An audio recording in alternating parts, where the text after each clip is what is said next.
콤블리쌤입니다. 오늘은 2학년 해양 부분 수능 특강 문제풀이를 해보도록 하겠습니다. 먼저 108쪽 1번입니다. 위도가 다른 두 해역, 가와 나에서 측정한 깊이에 따른 수온 분포를 나타낸 그래프입니다. 이 그래프 우리 수업 시간에 같이 설명했었죠. 자, 먼저 두 그래프의 가장 큰 차이점을 보니 표층의 수온이 가에 있는 그래프가 가 해역이 더 높게 나타난다라는 걸 알 수 있습니다. 우리가 C매층 같은 경우는 계절이나 위도에 상관없이 그 온도가 거의 일정하게 온도나 수심이 일정하게 나타나기 때문에 이 표층 수온이 높은 가 해역에서 수온 약층도 더 뚜렷하게 발달하는 걸 볼 수 있습니다. 그렇다면 우리가 이 두 지역의 위도를 비교해 본다면 가 지역이 조금 더 더운 저위도 지역임을 알 수 있고 보다 나 지역이 두 지역 중에서는 위도가 조금 더 큰 지역이라고 볼 수 있겠죠. 높은 지역이라고 볼 수 있겠죠. 하지만 완전 고위도 지역, 극지역 같은 경우는 수온이 더 낮게 나타날 거기 때문에 한 중위도 지역 정도라고 우리가 생각해 볼 수 있겠네요. 자, 여기까지 분석하고 보기 보도록 하겠습니다. 가 해역보다 나 해역에서 더 큰 값, 그러니까 나에서 더 큰 값을 고르라고 했습니다. 기억, 바람의 평균 풍속, 맞겠죠? 중위도 지역 같은 경우는 바람이 많이 부는 지역이기 때문에 자, 이 평균 풍속이 커지면 혼합층이 혼합층 두께가 더 두껍게 나타난다라고 볼 수 있죠. 이 그래프 상에서도 지금 보면 저위도보다는 중위도에서, 그러니까 나 해역에서 이렇게 혼합층이 더 두껍게 나타나는 걸 볼 수 있고, 그래프 상으로도 분석할 수 있고, 우리가 이 그래프의 특징을 보고 수온 분포의 특징을 보고 나 해역이 중위도 지역임을 알고 있기 때문에 그것을 토대로도 기억은 맞다라는 걸 판단할 수 있겠죠. 니은 수온 약층의 두께. 자, 완전 고위도 지역 같은 경우는 이 수심에 따른 수온 분포가 거의 차이가 없기 때문에 괜찮지만 지금 가와 나 해역 같은 경우는 두 해역에서 모두 수온 약층이 발달하고 있으니까 수온 약층의 두께는 우리가 그래프를 통해서 판단하는 게 낫겠네요. 수온 약층은 수심에 따라 수온이 급격하게 변하는 층이니까 이 수온이 거의 일정해지는 요 깊이 전까지 여기를 우리가 거의 수온 약층으로 볼 수 있겠고, 여기 나해역 같은 경우도 지금 일정해지는 깊이가 한 이 정도 된다라고 생각을 하면 지금 나해역에서 수온 약층의 두께가 더 크게 나타난다라는 걸 우리가 볼 수 있겠네요. 자, 디귿 C매층에서 수온의 연교차라는 거는 우리가 계절에 따른 온도 차이를 이야기하죠. 지금 보면은 일단 두 해역에서 C매층의 이 수온이 거의 비슷하게 나타나는 것을 볼 수 있고, 우리가 특징으로도 C매층 같은 경우 위도나 계절에 상관없이 수온이 일정한 층임을 알고 있으니까 나의 해역에서 더 크다라고 볼 순 없겠죠. 그래서 정답은 3번입니다. 4번 문제 볼게요. 수온과 염분을 통해서 우리가 해수의 밀도를 표시할 수 있는 수온 염분도, TS도라고도 부른다고 했죠. 동해의 어느 해역에서 관측된 깊이에 따라 해수의 수온과 염분을 TS도에 나타낸 그림입니다. 자, 그러니까 지금 여기 수심에 따라 이렇게 수온과 염분을 나타내서 어떤 해역의 이 특징을 이렇게 우리가 나타낸 것이죠. 이에 대한 설명으로 옳은 것만 고르라고 했습니다.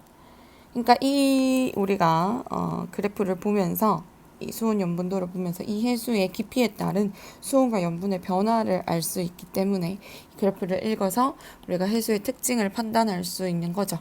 같이 한번 분석해 보도록 할게요. 자, 기억 보기는 혼합층의 두께는 약 20m이다. 자, 혼합층은 어떤 특징을 가지고 있는 층이에요? 깊이가 수심이 변한다 하더라도 수온이 거의 변하지 않는 수온이 일정한 층이죠. 자, 지금 여기가 수심이 0m이기 때문에 해수면이죠. 점점점 이제 수심이 깊어져 갈 텐데 보면 10m까지 지금 이렇게 쭉 거의 가로로 그래프가 나타난다라는 건 우리가 지금 세로축이 수온 값이기 때문에 수온이 거의 일정하게 나타난다라는 걸 의미하겠죠. 10m에서 20m 사이는 지금 수온과 염분이 다 변하고 있기 때문에 우리가 혼합층이라고 보기는 어렵고, 지금 보면 수온이 거의 일정하게 나타나는 이 0m에서 10m 사이를 우리가 혼합층으로 볼 수 있겠다. 그래서 두께는 10m라고 해야 더 맞겠죠. 기억은 아니고. 50m 부근의 해수는 300m 부근의 해수보다 연직 운동이 활발하다. 지금 50m는 어떤 구간이냐? 10m부터 시작해서 지금 깊이에 따라 수심이 이렇게 쭉 수심이 감소하고 있다라는 걸 볼 수 있죠. 300m 같은 경우는 그 감소 추세가 거의 지금 또 사라진 층으로 볼 수 있습니다. 즉, 이 수심 50m 부근은 우리가 수온의 연직 분포상 수심에 따라 수온이 급격하게 감소하고 있는 층, 즉 수온약층.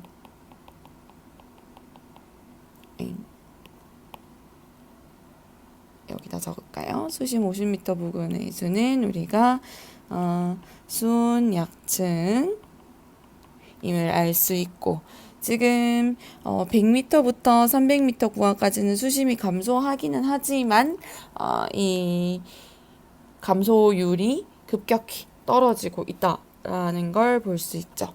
자, 그러면은 연직 운동이 활발하다라고 하려면 수심이 연직으로 이 순환을 해야 되면 수온 약층 같은 경우는 아래쪽에 수심이 깊은 쪽에 수온이 더 낮고 위쪽이 수온이 상대적으로 높기 때문에 우리가 안정한 구조, 그러니까 밀도가 큰 해수가 아래쪽에 있으니까 연직 순환이 거의 없는 층이라고 했죠. 따라서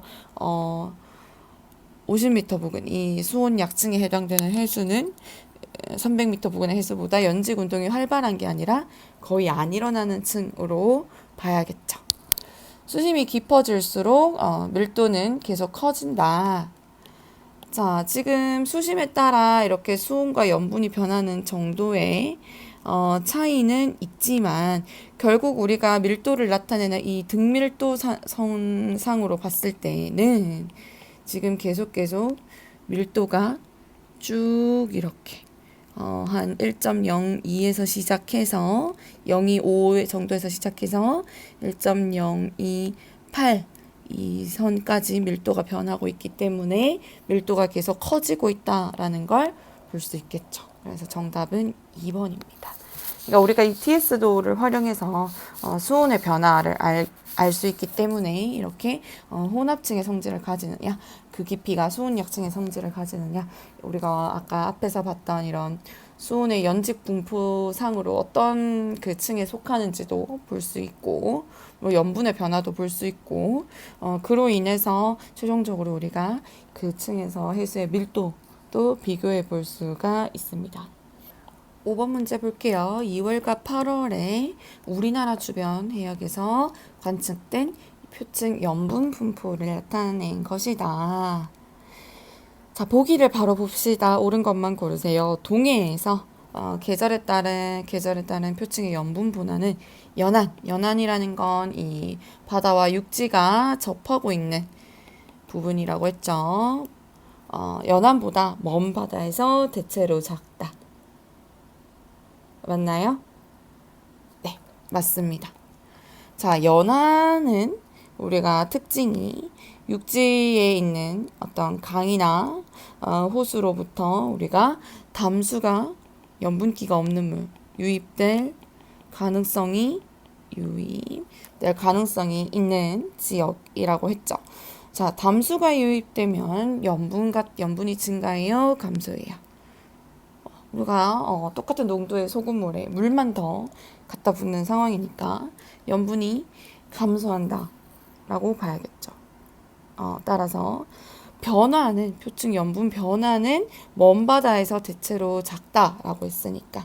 그리고 연안 같은 경우는 뭐 비가 많이 와서 강물이 불어난다든지 하면 이런 담수 유입량이 증가할 거고, 그 반대의 경우 같은 경우는 유입량이 감소하거나 하면 이 염분의 변화가 계절에 따라 커질 수 있는 지역이니까, 염분이 낮기도 하면서 염분의 변화가 생길 수 있는 지역이기 때문에 먼 바다에서 표층 염분 변화가 더 작다라고 하면은 맞는 표현이 되겠습니다. 2월의 동해에서는 난류가 흐르는 해역이 한류가 흐르는 해역보다 표층 염분이 낮다. 난류와 한류를 비교했을 때 우리가 염분은 한류에서 더 낮게 나타나죠. 그래서 이유는 들렸고, 자, 8월에 제주 부근 해역에서 표층 염분이 급격히 낮아지는 원인은 주로 해류의 변화 때문이다. 자, 8월 같은 경우는 보면은 지금 2월인 겨울보다 대체적으로 지금 염분이 낮은, 특히 제주 부근 같은 경우는 우리가 남해안 해안을 봐야겠죠. 보면은 염분이 이렇게 감소하고 있는 걸 볼 수 있는데, 자, 계절적으로 8월에 염분이 감소하는 이유는 해류의 변화 때문이 아니라 강수량 때문이죠. 8월에는 우리가 강수량이 증가하기 때문에. 특히 그리고 이 제주 해안 같은 경우는 우리가 계절에 따라 뭐 동해안 같은 경우는 동안 난류의 이 유속이 바뀌면서 계절에 따라 난류와 한류가 흘러가는 그게 바뀔 수 있지만, 여기 동해 같은 경우는 난류와 한류가 만나는 지역이기 때문에 해류의 변화 때문에 염분의 변화를 겪을 수도 있지만, 남해 같은 경우는 우리가 이 흘러가는 쿠르시오 난류의 영향으로 염분이 결정되기 때문에 해류의 변화보다는 여름철에 염분이 낮아진 건 강수량이 증가한 걸로 보는 게 더 적합하다. 강수량이 증가하면 우리가 하천수, 그 연안으로부터 그 육지로부터 하천수 유입량이 증가하기 때문에 우리가 염분의 변화가 생기고 염분이 낮아지는 결과를 가지고 오게 된다. 그래서 디귿은 틀렸다. 정답은 1번이겠네요. 자, 8번 볼게요. 해수에 녹아있는 두 용존 기체의 농도를 나타낸 것이다. A, B는 산소와 이산화탄소 중 하나이다. A는 어떤 기체죠? 우리 알고 있죠. 산소. B는 이산화탄소. 자, A는 이산화탄소이다. 틀렸고요. A, 산소의 농도가 표층에서 가장 높고 점점점 감소하다가 심해에서 다시 증가하는 형태로 나타나죠. 표층에서 가장 높게 나타나는 이유는 광합성과 관계가 있다. 그쵸. 표층 해수에는 우리가 햇빛도 많이 들어오고 식물성 플랑크톤의 광합성이 활발하게 일어나기 때문에 산소가 많이 만들어지고, 반대로 이산화탄소는 소비량이 많으니까 우리가 표층에서 농도가 가장 낮게 나타나죠. 바로 디귿에 있네요. B의 농도가 표층에서 가장 낮게 나타나는 주된 이유는 수온입니까? 아니죠. 이것도 역시 광합성 때문이다. 그래서 정답은 2번. 수온이 아니라 표층에서는 우리가 광합성의 영향을 가장 많이 받는다. 자, 그런데 이 동안난류에 흘러가는 유속이 계절에 따라 변화가 좀 있습니다. 여름철에는 유속이 더 증가하고요. 겨울철에는 반대로 이 유속이 감소합니다. 따라서 여름철에는 이 동안난류가 겨울에 비해서 좀 더 북쪽으로 이렇게 더 많이 흘러갈 수 있기 때문에 이 난류와 한류가 만나서 형성되는 조경수역이 여름철에 더, 겨울이 아니라 여름철에 좀 더 북쪽에서 나타날 수가 있습니다. 따라서 디귿은 틀린 보기가 되고요. 정답은 3번. 자, 다음 페이지 14번 문제를 볼게요. 심층순환 모형을 나타낸 것이다. 자, 지금 보면 지금 B 해역 같은 경우는 지금 냉각이 일어나고 있기 때문에 아마도 A 해역보다는 고위도 지역에 해당이 되겠죠. 이 표층에서 차가워진 해류가 밀도가 증가하면서 아래로 가라앉는다. 그런 현상을 우리가 침강이라고 하죠. 이 침강된 해수가 이렇게 흘러가면서 표층순환을 형성하고 다시 이 저위도 지역에서는 우리가 수온이 증가하면 표층으로 상승하면서 이렇게 최종적으로 이 심층순환이 연결이 표층과 심층순환이 연결이 된다라고 했었죠. 자, 보기 볼게요. 자, 이에 대한 설명으로 옳은 것만 고르라. A는 저위도, B는 고위도. 우리가 지금 이 가열 냉각의 단서를 보면서 수온이 더 높으면서 침강이 일어나는 이 지역이 보다 고위도 해역임을 알 수 있죠. 수온이 낮은 해수가 밀도가 더 크니까 B가 추운 고위도 지역임을 알 수 있다. B에서 침강한 해수는 주변 해수에 비해 밀도가 크다. 맞죠? 심층순환은 심해에 산소를 공급해주는 역할을 한다. 우리가 수온이 낮을수록 기체의 용해도가 증가하기 때문에 이런 심층순환이 심해에 산소를 공급해주는 역할을 하는 것 맞습니다. 그래서 우리가 앞에서 우리 산소의 그 수심에 따른 산소 분포 도를 용존 산소의 분포도를 봤을 때 1000m 이상의 깊은 수심에서는 다시 증가하는 그 이유가 이 산소를 공급해주는 심층 해류들 때문임을 우리 얘기도 했었죠. 정답은 5번. 자, 우리 바로 옆에 16번 문제 한번 보도록 하겠습니다.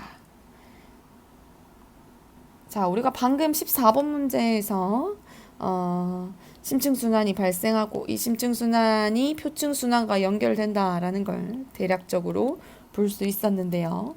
이 심층순환과 표층순환이 전 세계적으로 어떻게 연결되어 있는지 모식적으로 나타낸 그림입니다. 지금은 여기 점선으로 동그라미가 표시된 이 지역들이 침강해역이다. 즉 심층순환이 시작되는 여기 14번 그림에서 이 표층에서 해수의 침강이 일어나는 즉 심층순환이 시작되는 지역, 그린란드 해역 주변이나 남극 외대래 주변에서 표층 해수가 침강하면서 우리가 심층순환이 시작되고 그 해수들이 지금 보면은 요런 부분들 또 요런 부분들에서 우리가 또 여기도 마찬가지죠. 지금 여기서도 이렇게 표층순환과 연결되고 있음을 볼 수 있다. 자, 보기로 넘어갈게요. 심층해수의 일부는 인도양과 태평양에서 표층으로 상승한다. 심층순환이 이 표층순환과 연결되느냐라는 거를 묻는 거죠.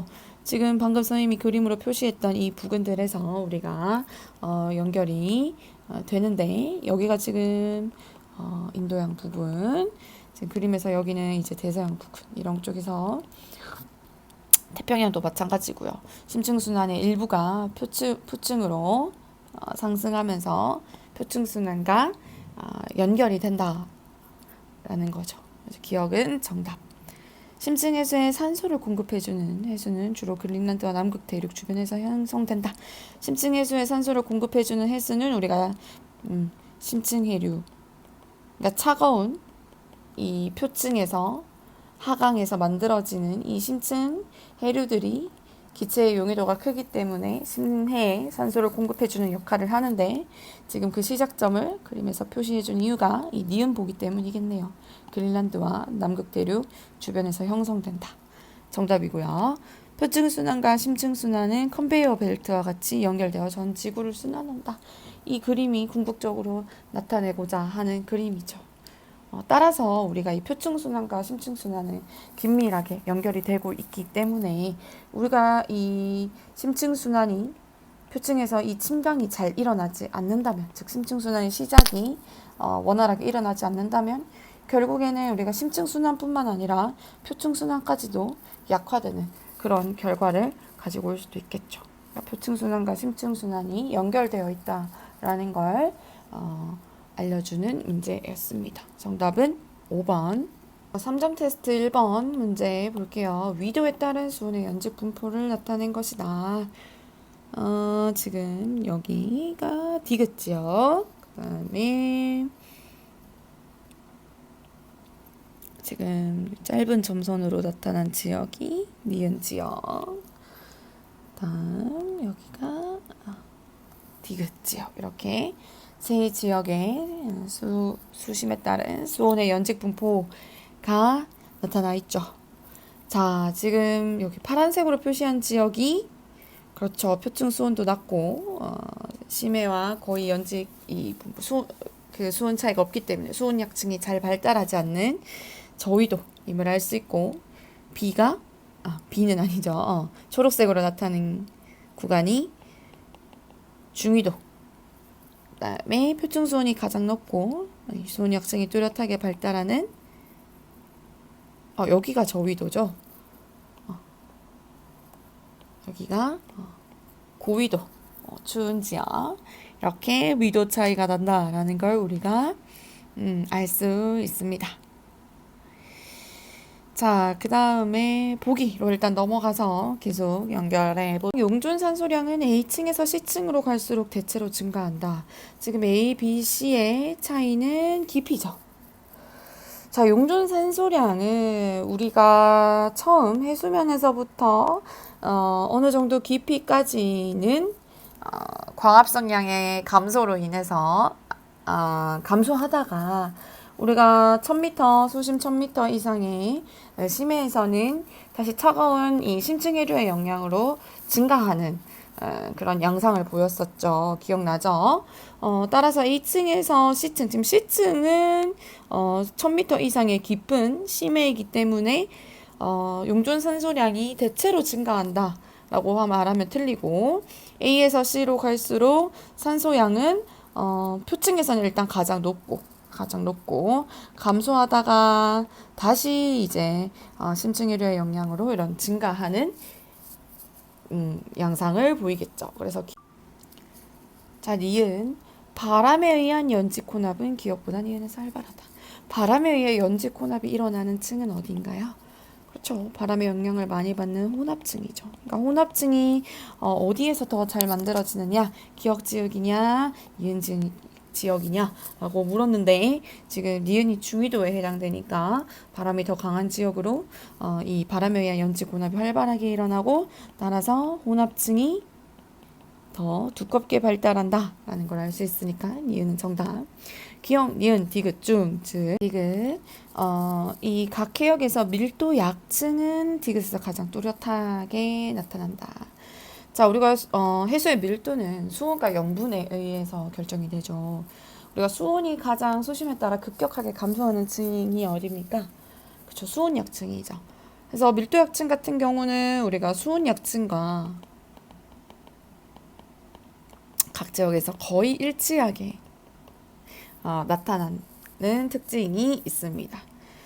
자, 디귿은 지금 고위도 해역이니까 수온 약층이 가장 뚜렷하게 발달하는 지역은 아니죠. 따라서 밀도 약층이 디귿에서 가장 뚜렷하게 나타나기는 어렵습니다.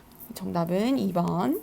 자, 9번 문제 볼게요. 가와 나는 자전하지 않는 지구. 가는 지금 자전하지 않는 경우, 나는 지구가 자전하는 경우에 대기 대순환 모형을 나타나는 것이다.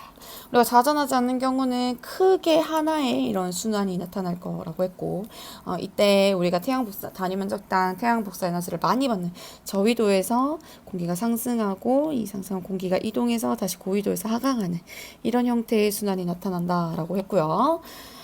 근데 이런 순환이 지구가 자전하는 경우는 이렇게 세 개의 순환으로 나눠진다라고 했습니다. 자, 기억이 우리 아까 잠깐 했었죠. 헤들리 순환, 니은이 페렐 순환, 이 3번 가장 고위도에 있는 순환이 극순환으로 나타난다. 자, 가에서 자전하지 않는 경우에는 위도에 따른 지구 복사 에너지 방출량의 차이가 없다. 이건 아니죠. 이 지구 복사 에너지 방출량은 우리가 태양 복사 에너지를 얼마나 받느냐에 의해서 결정이 되는데, 그거는 지구가 자전을 하느냐 자전하지 않느냐가 아니라 지구가 구형이고 태양빛은 우리가 평행하게 들어온다라고 가정하기 때문에 위도에 따른 태양 복사 에너지 양 차이가 나고, 따라서 지구 복사 에너지 방출량의 차이도 난다. 이게 저위도 같은 경우 복사 방출량 에너지가 크고 고위도 같은 경우 작았죠. 따라서 이 에너지 불균형을 해소해주기 위해서 우리가 대기 대순환이 발생한다라고 했습니다. 자, 가에서는 직접 순환만 나타난다. 맞죠? 직접적으로 우리가 이 에너지 입사되는 태양 복사 에너지의 차이로 인한 그 에너지, 저위도는 에너지 과잉, 여기는 에너지 부족으로 인해서 직접적으로 나타나는 직접순환 하나만 우리가 나타나고, 자, 나에서는 우리가 직접순환은 그렇죠. 헤들리 순환과 극순환 같은 경우 직접 순환이고, 우리가 이 페렐 순환 같은 경우는 이 두 순환에 의해서 나타나는 간접 순환이다라고 이야기를 했었죠. 자, 나에서 기억은 동풍 계열. 기억은 지금 그림을 다시 좀 지우고 볼게요.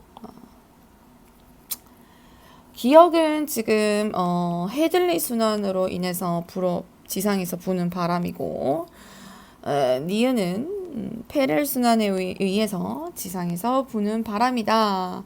지금 북반구 같은 경우 우리가 헤들리 순환에 의해서 나타나는 이 지상풍은 우리가 그렇죠. 북동무역풍이었고, 페렐 순환에 의해서 나타나는 계열의 바람은 잘 알고 있는 편서풍이었죠. 우리가 바람의 이름은 불어오는 쪽에서 정해진다라고 했으니까 이 기억은 북동무역풍, 북동 쪽에서 불어오는 무역풍, 즉 동풍 계열의 바람. 니은은 서쪽에서 동쪽으로 불어가는 서풍 계열의 바람, 편서풍 맞겠네요. 그래서 정답은 디귿입니다. 4번입니다. 문제입니다. 우리 118쪽 14번 문제 보도록 할게요. 수업할 때 쌤이 교과서에 있는 실험으로 한번 다뤘던 내용인데요. 심층순환의 원리를 알아보는 실험입니다. 실험 과정을 보면 수조에 20도의 물을, 여기서 물이라는 건 그냥 일반 염분이 없는 수돗물을 이야기하겠죠. 물을 채우고 바닥에 구멍이 뚫려 있는 종이컵을 고정시킨 다음에 이 종이컵에 20도의 소금물, 그러니까 온도는 같은데 소금물이라는 건 우리가 염분이 커지기 때문에 결국 얘는 수돗물보다 밀도가 크겠죠. 그래서 이 밀도 차이에 의해서 이 소금물이 가라앉는 걸 볼 수 있다. 그래서 우리가 이 밀도에 따른 심층순환의 형성 과정을 볼 수 있는 실험이었죠. 자, 결국 이 소금물이 가라앉는 이유는 지금 온도는 같긴 하지만 염분의 차이 때문에 수돗물과 이 소금물의 밀도 차이로 인해서 얘가 가라앉는 거기 때문에 연직순환이 더 활발하게 일어나려면 이렇게 가라앉고 또 가벼운 그 수돗물은 상승하고 이런 연직순환이 우리가 활발하게 일어나려면 결국 이 밀도 차이가 더 커져야 된다라는 결론을 얻을 수 있겠죠. 따라서 우리가 이 보기 기억 니은 디귿 리을 중에 이 소금물과 수돗물의 밀도 차이가 커지는 경우를 찾아보면 되겠습니다. 자, 그러면 가 과정에서 기억 대신 수돗물 대신 소금물을 채우면 밀도 차이가 없기 때문에 이 파란색 잉크로 착색된 물이 가라앉는 걸 보기가 어렵겠죠. 그래서 기억은 아니고 40도의 물을 채운다. 우리가 온도가 높을수록 밀도는 감소한다라고 했죠. 그래서 더 온도가 높은 물을 채워주면 이 온도 차이 때문에 이 수돗물이 40도일 경우에는 이 온도 차이 때문에 밀도 차이가 더 커지기 때문에 이 연직순환을 더 활발하게 볼 수 있다. 그래서 니은은 정답. 나 과정에서 농도가 같단 말은 농도가 같다라는 말은 우리가 해수로 따지자면 염분이 같다라는 말로도 볼 수 있겠죠. 그러면은 이때 온도를 더 낮게 했어요. 그러면 이 경우는 이 소금물의 밀도가 커지나요, 작아지나요? 수온이 낮아졌으니까. 농도가 같다, 염분이 같다라는 말은 우리가 밀도를 결정하는 요인은 수온이 되는 거니까 수온이 차이가 커지면은 밀도 차이가 더 생기게 되겠죠. 따라서 연직순환이 더 활발하게 일어날 수 있는 경우가 맞고요. 리을은 니은 대신 농도가 더 낮다. 온도는 같은데 농도를 더 낮췄어요. 농도를 더 낮췄어요. 우리가 해수로 따지자면 온도는 같은데 염분이 더 낮아졌어요. 그러면 밀도 차이가 커지나요, 작아지나요? 오히려 밀도 차이가 작아지겠죠. 이런 경우는 우리가 연직순환이 더 활발하게 아니라 덜 활발하게 일어나게 되겠죠. 정답은 3번. 그러니까 여기서는 소금물의 이 밀도 자체가 커지느냐 작아지느냐를 찾는 게 아니라 이 수돗물과 소금물의 밀도의 차이가 커지거나 작아지는 경우를 우리가 판단을 하면 됩니다. 근데 이제 밀도는 우리가 두 가지 요인에 의해서 결정이 됐었죠. 수온이냐 염분이냐에 따라. 그러니까 여기서 염분은 지금 이 실험에서는 농도와 같은 걸로 보면 되니까 우리가 이 농도와 온도에 따른 이 실험 결과를 예측해보고 더 활발하게 일어나는 경우를 찾을 수가 있습니다.